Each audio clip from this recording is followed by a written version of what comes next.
আরে হ্যাঁ হ্যাঁ, আমি চলে আসবো, খুব তাড়াতাড়ি চলে আসবো। মামা বাড়ি আইসি, কয়টা দিন বেড়াই টেড়াই খাইয়ে দে নি, তারপরে আসছি ঢাকায়।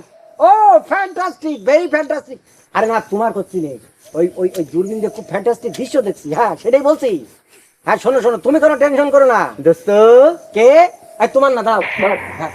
দোস্ত ভালো। আরে কমলা। দোস্ত কমলা না, আপেল। তুমি তোমার দোস্তের নাম ভুলে গেছো। আমি এই জিনিসটা খালি মিস্টেক করি, খালি ভুল হয়ে যায়। আপেল কমলা পাশাপাশি তো, ওই জন্য। তারপরে বলো তোমার। আমার খবর তো দোস্ত দেখছো না, বডি বানাচ্ছি, নায়ক হবো বাংলা ফিল্মে। বুকির পাঠাই, হ্যাঁ দেখো। তুমি না খবর। হ্যাঁ নায়ক হবো, আমি তো সেই জন্যই ঘুরছি, প্র্যাকটিস করছি, বুঝেছো?